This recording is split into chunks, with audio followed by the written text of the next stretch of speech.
Viewers welcome back in our programme जी doctor साहब हुण साडे दर्शਕਾਂ ਨੂੰ ਦੱਸੋ ਅੱਜ ਦੇ ਦਿਨ ਦੀ ਇਤਿਹਾਸਕ ਅਹਿਮੀਅਤ। ਸਿੱਖ ਇਤਿਹਾਸ ਦੇ ਹਵਾਲੇ ਨਾਲ 1764 ਚ ਅੱਜ ਦੇ ਦਿਨ ਸਿੱਖਾਂ ਨੇ ਲਾਹੌਰ ਦੇ ਉੱਤੇ ਨਾ ਸਿਰਫ ਕਬਜ਼ਾ ਕੀਤਾ, ਉਹਨਾਂ ਨੇ ਗੁਰੂ ਦੇ ਨਾਂ ਦਾ ਸਿੱਕਾ ਵੀ ਚਲਾਇਆ ਔਰ ਫਿਰ ਇਹ ਲਗਭਗ 30 ਸਾਲ ਜਦੋਂ ਤੱਕ 1799 ਚ ਮਹਾਰਾਜਾ ਰਣਜੀਤ ਸਿੰਘ ਨੇ ਕੈਪਚਰ ਕੀਤਾ। ਇੱਥੇ ਭੰਗੀ ਸਰਦਾਰ ਤਿੰਨ ਭਾਈ ਲਹਿਣਾ ਸਿੰਘ, ਗੁੱਜਰ ਸਿੰਘ ਔਰ ਸੋਭਾ ਸਿੰਘ ਇਹਨਾਂ ਦਾ ਕਬਜ਼ਾ ਰਿਹਾ।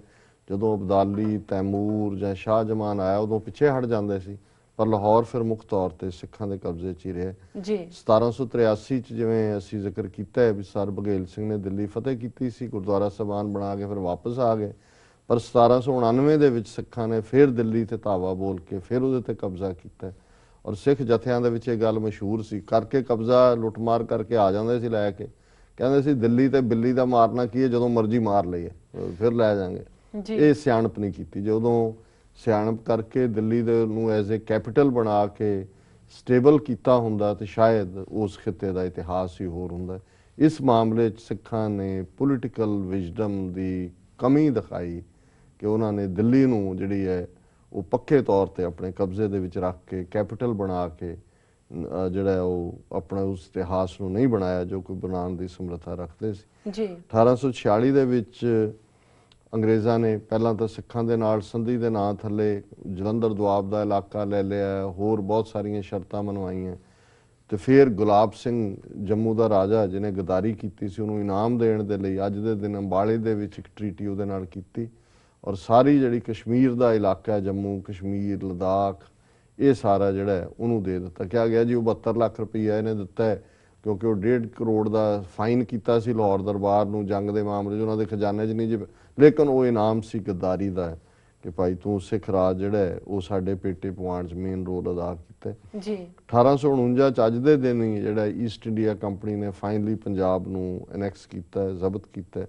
1956 ਚ ਨਹਿਰੂ ਔਰ ਹੁਕਮ ਸਿੰਘ ਨੇ ਇੱਕ ਰੀਜਨਲ ਫਾਰਮੂਲਾ ਪ੍ਰਾਈਵੇਟ ਮੀਟਿੰਗ ਦੇ ਵਿੱਚ ਡਿਸਕਸ ਕੀਤਾ ਕਿ ਪੰਜਾਬ ਦੇ ਵਿੱਚ 2 ਰੀਜਨ ਬਣਾ ਦਿਓ, ਪੰਜਾਬੀ ਰੀਜਨ, ਹਿੰਦੀ ਰੀਜਨ।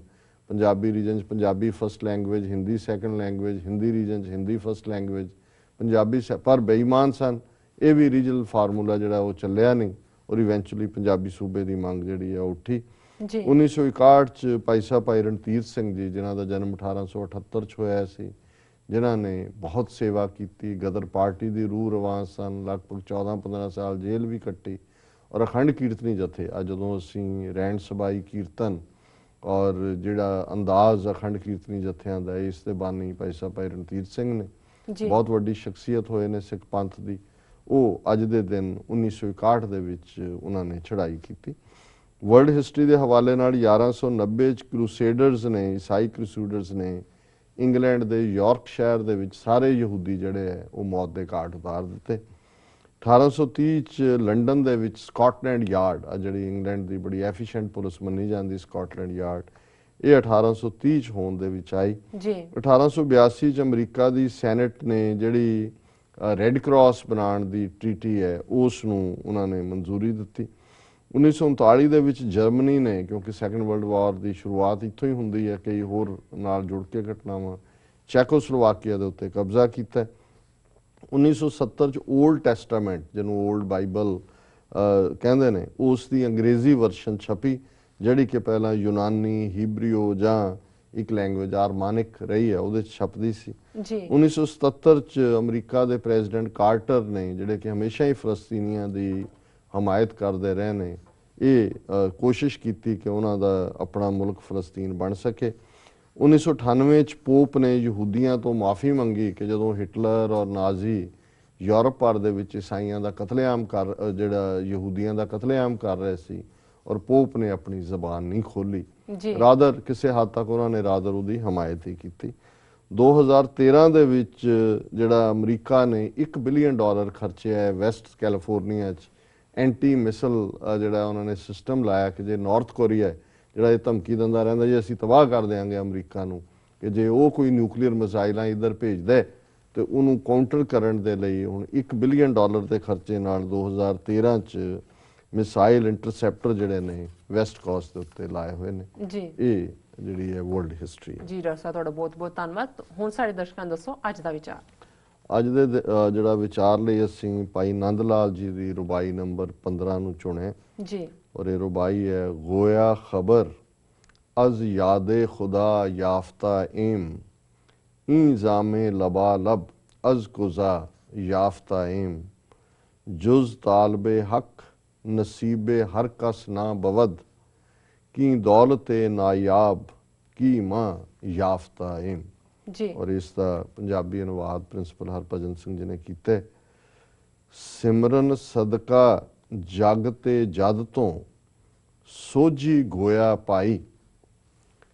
सिमरन सदका जग ते जद तो सोझी गोया पाई। नक नक भरिया नाम प्याला पीता उसने चाई। चाई हुंदा चुक के। जी।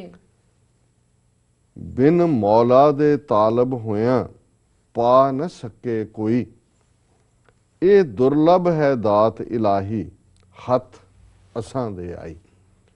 कि ये नाम दा प्याला जिस नूं निरंकार दी जिस दे उत्ते बख्शिश हुंदी है उस नूं वो गटागट पीण दे लई दे दिंदा है। और जदों ये नाम दा प्याला कोई जग्यासू जिहड़ा तालब है जिहड़ा इस दा जग्यासू है वो पींदा है ते फिर उस नूं किसे होर चीज़ दी लालसा भुख नहीं रहिंदी। और ये प्याला तक पहुँच जिहड़ी है सिमरन सदका जग ते जद तो सोझी गोया पाई।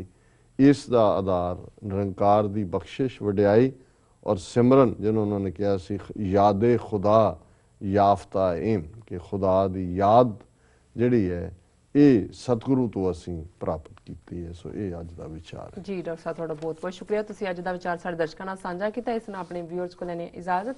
व्यूअर्स, साडे प्रोग्राम का समा इत्थे समाप्त होंदा। तुसीं अपने राय ते सुझाव सानूं भेजना ना भुलना। साडे इस पते ते sos@tv84.tv ते असीं अपना प्रोग्राम ला के फिर दोबारा हाजिर होवांगे। तद तक लई मैनूं ते पंडार सानूं आग्या दो ते बुला दिओ फतेह।